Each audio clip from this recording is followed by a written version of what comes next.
Thank you, Mr. Speaker. Thank you, Chairman Jordan, for doing such an extraordinary job on all of this. For 43 long days, the Democrats held this House and the entire country hostage. Finally, with the lights back on, this body's returning to our regular legislative session. We have a lot of work to do. My colleagues on this side of the chamber are ready and eager to get back to our urgent legislative work that we promised the American people we would do.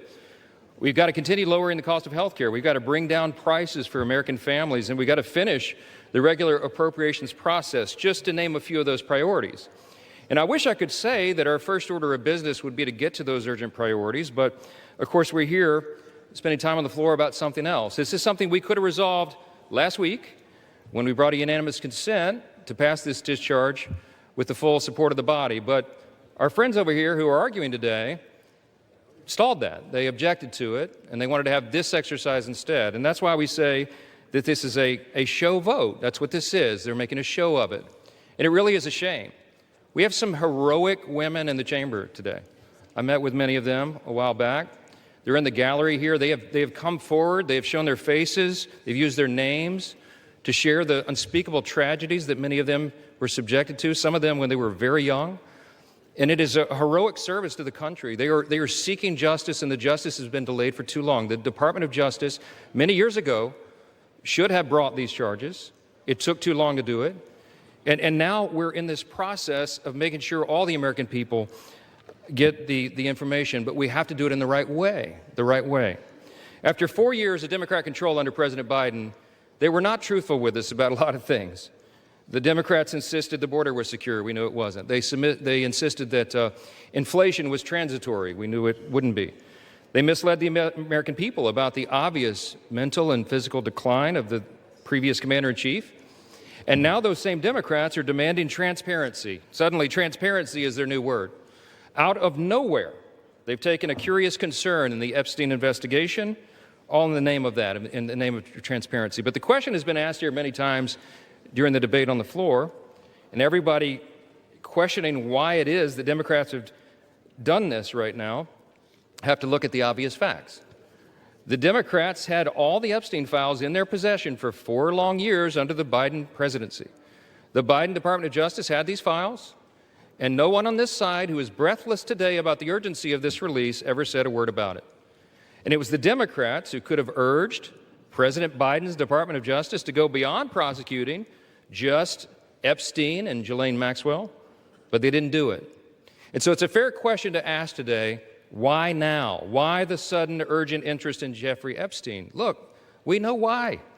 It's because the Democrats were never interested in transparency or executing justice or protecting the victims of this unspeakable tragedy before. The simple truth is obvious for everybody to see.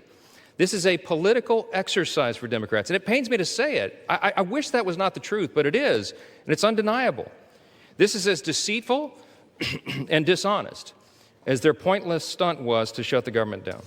Democrats are using the Epstein tragedy, the unspeakable evils that this guy committed with his trafficking ring and all of the abuses that they made these young women go through.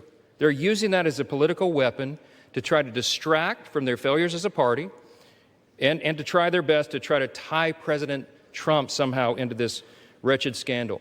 The president had nothing to do with it. He's been very clear, and he has nothing to hide, and that's why he's endorsed the vote today. I suspect this vote will be probably unanimous. But here's the important point that everybody needs to understand. We have been advocates of maximum transparency, but we have also insisted that the victims be carefully protected. The Oversight Committee has been doing extraordinary work, and we've got some of the most vigorous advocates on the Republican and Democrat side on the Oversight Committee. They've been working in earnest to deliver transparency for the American people and to do it in a responsible manner. What do we mean by that? The bipartisan effort over there is already producing all the results that the discharge petition seeks and much, much more. Chairman Comer and all of these advocates over there have been releasing thousands of documents, for example, from the Epstein estate. And by the way, in my view, that's been the greatest treasure trove of information because it's yielded for us Epstein's own personal flight logs, his financial records, his daily calendars, and so much more. But importantly, none of that was addressed or is addressed in the legislation that's being voted on today. The estate files wouldn't even have been encompassed in that.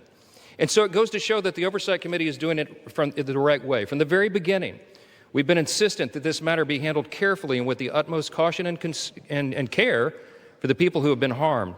They should not be made to suffer any longer.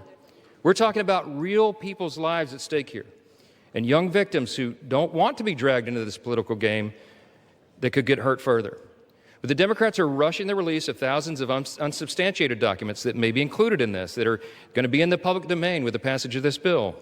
And there are serious deficiencies in the legislation that I have noted at length, and Republicans have to work to address those deficiencies in the Senate if and when this legislation is advanced. I stood before the American public today at our press conference, and I explained in detail the dangers of the discharge petition. We have posted at my website, speaker.gov, a summary. The legal counsel, a small army of lawyers, put this together. I used to be a federal court litigator. Many of my colleagues who have spoken today were. We understand the dangers of how this was haphazardly drawn up. And among them, by the way, Mr. Speaker, before I forget, I seek unanimous consent to enter into this document into the record. It's on the website. It's entitled, How the Flaws of H.R. 4405 Could Re-Victimize Epstein's Victims, Create New Victims, and Damage the Judicial System. It is dated today. Thank you. And it summarizes just 5 or 6 of the major concerns. Among them, it fails to fully protect victim privacy. It could create new categories of victims. It potentially jeopardizes grand jury secrecy. It fails to prohibit release of child sexual abuse materials that are not appropriately defined in the legislation. It jeopardizes future federal investigations, and we have national security concerns regarding classified information. We'll put this in the record because we need the legislative record to reflect what is the legislative intent behind this vote. I used to litigate cases. We would litigate federal statutes and whether or not they could survive, and legislative intent is important. And we need to say clearly for the record, as a Speaker of the House, I'm saying to you, this legislation that will pass today is flawed and it must be amended. The question is, why didn't we amend it here before we passed it? Because the authors won't allow it. Because under the rules of the House, under a discharge petition, they have to agree to consent for the legislation to be amended, and they're not doing that. So now we rely upon our partners in the other chamber to get that done, and they need to do that. The victims deserve our utmost respect. In fact, they should be saluted for their courage. And the young women who have not come forward, who are now, some of them are middle-aged women who have not come forward, also deserve our respect, and they deserve to be protected. Republicans support transparency. We want maximum transparency, especially when it comes to disclosing the names of anybody who had anything to do with these evils, anybody who conspired with or aided in any way Jeffrey Epstein. They must be brought to justice. We want the bill to be amended so it doesn't, at the same time, violate victim privacy, create new victims, disclose the names of any whistleblower or informant, cause the release of grand jury materials or child sexual abuse materials, or undermine our national security. And if and when the Senate takes this up, we will work with our colleagues over there to make sure that these things are corrected. I'll just close with this simple thought. We've been at this a while. It's drug on for a while, but it's time for this to come to light. I expect that this will be a unanimous vote, and it will reflect what I think every member in this chamber, and I'll say this now, at least in recent days, every member of the chamber on the Democrat side, they didn't say anything for 4 years, but they're for maximum transparency now, and so is this side. But we want to do it in a respectful and careful manner so that we don't subject innocent people to further harm. And that has been the whole thing. I told all my members today I'll be voting yes on this, and I suspect almost everyone will. We'll send it to the Senate, and we hope it's corrected. Thank you for the time, Mr. Speaker, and I yield back.